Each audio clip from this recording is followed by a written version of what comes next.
2013, a group of 7 legends came together to create a project that would be of historical significance on the YouTube platform. Okay, guys. On the 19th of October 2013, a group of 7 legends came together to create a project that would be of historical significance on the YouTube platform. Fell in love with my best girlfriend. Do I send it and tell her or let it play out? Love you, brother, and chat thanks for the help. In the beginning, the project had no following, it had no notoriety, and the name represented nothing but a GTA Online group created by a few small YouTubers. Nathan! Oh my god. However, the potential for the group was unbounded. They had nothing, but they could become anything that they could dream of. And what happens when you combine the skills and intelligence of 7 creators, each of which already at the absolute peak of their field? You get a YouTube group known as the Sidemen. Chat, was it xQc or these guys? Oh, we watched xQc, right? I'll also watch it then, fuck it. The Ultimate Sidemen would end up consisting of 7 members. KSI, Vicstar123, Miniminter, Rodashore, Bazinga, Tobejizzle, and Zerka. But in the beginning, early 2013, the name Sidemen represented very little on the YouTube platform, and each creator was simply doing their own thing with individual channels of substantial size. However, the creators were certainly already known to each other. KSI and Miniminter had both attended the same school and therefore had made various videos together in the past, while Zerka and Tobejizzle had also attended the same school, leading to a similar scenario. Me and Tobe went to school together. Yeah. Me and this guy went to school together. The other 3 members that would eventually join the Sidemen, Bazinga, Rodashore, and Vicstar, had met the other 4 creators in the past through YouTube and other scenarios. And considering each of these individuals already had their own personal YouTube channel, they would begin to make videos and play games together such as GTA 5. Now Vic, let me kill him. Fuck this back. Kill him. Shut up. And with uploads such as GTA 5 online group fun with Zerka, Toby, KSI, and Bazinga, we can see the skeleton of a YouTube group beginning to form. Do this. Remind me of the Greek clip. These collaboration videos between each member would lead up to the release of GTA Cruise in October 2013, at which point Ethan, aka Bazinga, would go ahead and create a classic group under the name The Ultimate Sidemen. Online dropped, and then I went into making the crew thing. I whacked up the GTA crew where we could all join, called The Ultimate Sidemen. The point which each member considered to be the official beginning of the group. The word Sidemen describes a person who copies everything his or her friend does and is subordinate to the boss of the group. When the Sidemen group was first created, KSI was the biggest YouTuber of the 7, having around 4 million subscribers. And the name of the group began as a joke that each member was a sideman of KSI, being subordinate and copying him as he was the biggest out of every creator. Yeah, so we're all making the joke that... And then the crew's come out, right? However, we have to mention, at the time, the Ultimate Sidemen GTA crew was far from the Sidemen YouTube group. They were still just a bunch of individual YouTubers playing games together. Regardless, the group certainly began to build up some YouTube notoriety as the Sidemen, moving into a house together which they nicknamed the Sidemen House. Yes, this is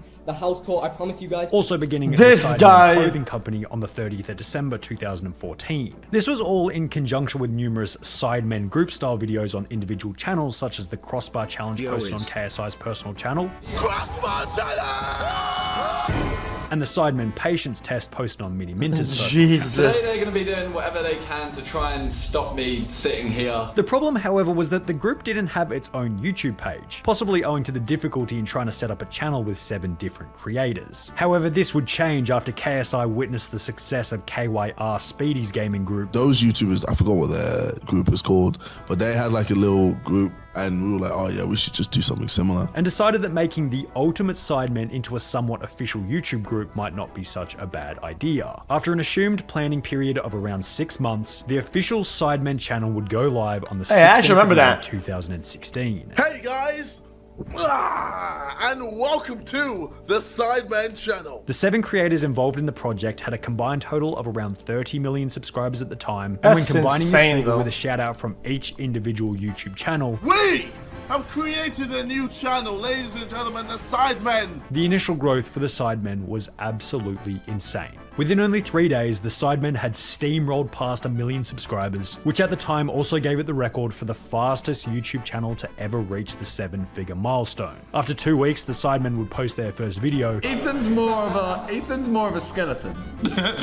and each upload to follow began to rack up an absolutely insane view count. Within only 6 months of launching, the Sidemen had written their own book which they would promote on a tour, launched a football team called Sidemen FC. We've put hours and hours into preparing everything except what happens in the match. That we have no idea how it's gonna go. And racked up a whopping 1.8 million Just died subscribers. at level 30 But while the rip launch me. of the Sidemen We was go one of the again. strongest in Okay, YouTube man. channel history, GG's. perhaps it was a little too strong, as it wouldn't be long before problems would begin to pop up here and there for the members of the Sidemen channel. It was like getting to a point where we were like, oh, we might have to end this. No you point. know? That's it, yeah. Just like move on from this whole Sidemen thing. In August 2017, a little over 1 year after the Sidemen began posting videos together, KSI, the most popular creator, would leave the group. Posting a video on his channel titled I'm Leaving the Sidemen. Title of the video, I'm no longer with the Sidemen. Also claiming that his departure was because of Ethan, aka Bazinga. Mainly because of Ethan. I'd say he was the main reason I'm leaving. Can't stand him. This claim was backed up by various tweets such as, yeah, I think it's time to move on from the Sidemen. The journey has been a lot of fun. That but just it's time sounds to made move up, on to be other honest. things. Considering KSI was no longer making videos with the group, each of the Sidemen just kind of forgot about the project and it was pushed to the back of everyone's mind. When I left, during that whole period, like the Sidemen were just like, we were just in limbo. However, there were some benefits to KSI leaving the group. It provided an opportunity for each creator to gain chat, views I and have an subscribers announcement off to the make. drama. Guns, Bazinga would post a Knuckles, diss track do I tell titled my Drama girl aimed at best friend I am KSI, which has falling in gained love with 16 her or million not? views to this day. Meanwhile, KSI also used the drama to gain well over 100 million views across different videos. Oh, I get it. It's one of those things like whenever you're with the boys and then one guy like leaves the Discord type shit. So like they are kind of mad, but like you know they're gonna come back type shit. That's kind of how I feel about it. So, what are you saying, bro? All of which surrounding the topic of him leaving the Sidemen. 3 months into the KSI Sidemen hiatus, he would upload a video titled Was the Sidemen Beef Fake, in which he would outline that the whole thing was just a setup in order to gain exposure. It was fake, motherfuckers! You mad? Huh? You mad, bro? You mad, sis? Now, while everyone was thankful to hear that the beef was fake and that KSI wasn't actually leaving the Sidemen, there was still a fundamental problem that remained for the group. Each creator had gotten out of the habit of regularly creating content for the Sidemen channel during the beef, so when KSI announced that the beef was over, it's not like they just got straight back into making videos. A month passed, then 2 months passed, and there were still no uploads to the Sidemen channel. It would only be in January 2018, approximately 9 months after the previous upload, that a new video would be posted to the channel announcing the commencement of Sidemen Sundays. Well, there's gonna be Sidemen Sundays. We're gonna try and upload every single Sunday. But why would they randomly decide that they wanted to upload every single week after not uploading for 9 months? What was their motivation? Chat, Sundays go hard. What do you think? Why do you think Soda had sell out Sundays? Sundays is a key point that everybody's been like talking about or like not. Everybody's like, it's just kind of how it is. Yeah, it's money day. Sunday is money day. Gained popularity in 2018 by the name of YouTube Originals. And the thing that saved the Sidemen was a YouTube Originals. YouTube A originals. YouTube Originals saved the Sidemen. KSI explained that the group decided they wanted to make a YouTube Originals series, a series that only paid subscribers were able to watch on the YouTube platform. However, after pitching the idea to YouTube, they were rejected, with YouTube saying that they'd be happy to do the series, but the Sidemen weren't receiving enough views to greenlight the project. So the Sidemen had to come up with an idea to get their view count up. So we were like, okay, we have to think of a plan. So we were thinking, okay, what would work? And we decided we'd do videos together every week and post it every Sunday. Only 6 months after announcing that they would be uploading weekly videos, the Sidemen would increase their view count from 1 million per month to 35 million per month. At which point YouTube would accept their YouTube Originals request and the Sidemen released The Sidemen Show. Hide your wife. I've got a knife. Now, as KSI explained, the Sidemen Show didn't actually do much for their channel as a whole. The YouTube Originals happened. It didn't really do much, but we gained so much from it. But what it did do was get the creators into a habit of making regular videos together. And considering they were now receiving around 35 million views. Nah, that shit gets everybody's skill set way up. I feel like something like this levels up the whole squad in like so many ways Every though. month on the channel, Sidemen Sundays would continue. These 35 million views every single month. Schedule, would grow a the Sidemen crew, to 3 production, million, 4 million, staff, and eventually like 5 million subscribers in June Speaking of 2019. sellout At which Sundays, point they would would you upload a consider video doing that a would Medicare change the stream history again of at their some channel point? forever. Yeah, for sure. Yo, what's up and welcome to Sidemen Real Life Tinder.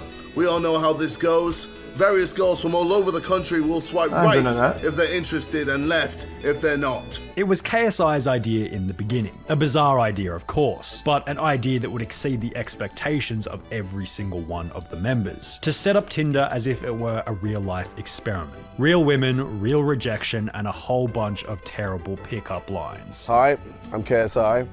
I'm 25, and I'm rich and famous. Something about this video resonated with fans better than anything else. Perhaps it was the comedy or simply People the love dating attractiveness of the content, though. girls involved in the video, but the performance was absolutely unmatched on the Sidemen channel. In less than a week, the video had gained 13.5 million views, and in a month, the video became the most popular upload on their channel. After almost a year of averaging 35 million views every single month, the Tinder in real life video boosted their average views to 85 million a month, then 115 million only 2 months later. I never at which did dating point they content. uploaded What the fuck is on to Tinder in you? Real life number 2. Your hair is quite nice, and you seem like good fun. So if I give you this rose, will you finger my bum? This video once again racked up a massive 15 million. Bro, I had one incident of dating shit at like fucking 3 a.m. in the morning on an Overwatch stream, man. That's like the most anti-analytics, like non-farming thing you could possibly do. And then one Raj Royale or some shit. Out of 300 hours a month, 1 hour of something is, that guys, that's 0.3% of the content. Views in the first week and has gained a little over 50 million views to this day. These videos ultimately boosted their subscriber count, passing 6 million, then 7 million, edging them closer and closer to that 10 million subscriber milestone. But in order to cross that milestone, the Sidemen would have to think outside of the box. They couldn't just keep making Tinder in real life videos all the way up until Tinder in real life episode 63. They needed a new idea that would help the growth of the channel. The group would eventually find this new idea. However, the idea would not come in the form of a video or say a meet and greet, but rather in a slightly unconventional event. So, the fight's been announced today, November 9th, Staples Center in LA. How are you feeling? On the 4th of September 2019, KSI, the most subscribed. Bro, Amaranth and me is not dating content, bro. Why have you gotten the vibe that me and Amaranth, when she shows up, it's like dating content? Brother, we just sit at the computer and we just chill. We sit, bro, I gotta tell you, you jump on a bunch of weirdos. That is not dating content. Like, what the fuck? Bro, there's not even a singular inch of effort to fucking farm fucking, like shippers. Like, what the fuck? Sidemen of the 7 would announce that he would be rematching Logan Paul Bro, in another boxing match. Everything I did with her is something I could have done with a guy, right? And would have done the exact same results. It's just like me showing her TikToks. I've done it with guys before. When I show TikToks to fucking Pokey, I was at shipping. It's just like, I had no dating interest. Like, what the fuck? After their first fight ended in a draw. It is a majority draw. It's a draw. Let's hear it. And while this was extremely exciting for KSI himself, it also began to provide numerous video and growth ideas for the Sidemen. Fight predictions, podcast topics, and a load of other content, all racking up millions of views for the Sidemen channel. We're going to be talking about the KSI versus Logan Paul 2 fight, November 9th. We're going to be giving out thoughts on the build-up, our prediction of how the fight's going to go. KSI would go on to win the fight against Logan Paul. From the United Kingdom, the Nightmare.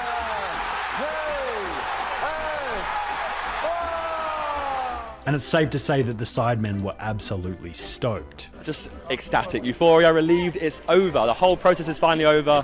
I think video like this probably takes more breaking down. I think this could have been like a 30-minute video, right? Where it explains like the work ethic and the system that they made and the structure and most of the things that make why it works. Not just, oh, that worked. Just the whys of it. The event ultimately boosted the growth and exposure for KSI, and since he's often considered to be the frontman of the Sidemen, this growth would trickle down to each of the Sidemen channels. The fight as a whole was excellent for the overall long-term growth of the Sidemen channel, and in conjunction with a consistent upload schedule, the formation of numerous unique video ideas, and years of good old hard work, the Sidemen channel would eventually hit 10 million subscribers on the 30th of November 2020. Welcome to the Sidemen channel. Diamond play button open. YouTube would send each creator a 10 million subscriber button, which was somewhat hilarious as only 2 out of the 7 creators had hit 10 million on their personal channels. Therefore, for 5 of the Sidemen, it was their first 10 million subscriber play button. You've got 2 others, so you don't even care. What And do you 2, mean? This is my first one. Since hitting 10 million subscribers 4 months, I've never gotten the 1 play buttons out of all my channels on YouTube. All of them. The main one, the side ones, all of them combined, I've never received a singular box, bro. I don't know what that shit is going, the man. Sidemen have only continued. I don't know what the hitting fuck 11 million is subscribers going on the with main that shit, channel, man. 5 million on More Sidemen, 3 million on Sidemen Reacts, and 1 million on Sidemen Shorts. The Sidemen have shown that when harnessing the skills and complexity of 7 different individualized YouTubers, the channel that results is certainly something to behold.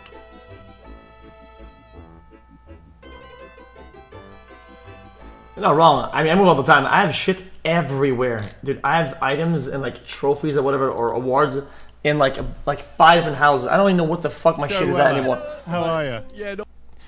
I'm not mad about it because I don't think awards are like a big, like, whatever. I think they give you like a token. It's cool to kind of like, I feel like a trophy or like an award isn't something that, in my opinion, you use as a constant reminder. I think it's something that you appreciate one time and then you move on mentally. That's it. Otherwise it's useless. It counters the purpose. It counters the purpose. I don't want you guys to stop the cap. I have an insane amount of fucking awards and shit. There's none here.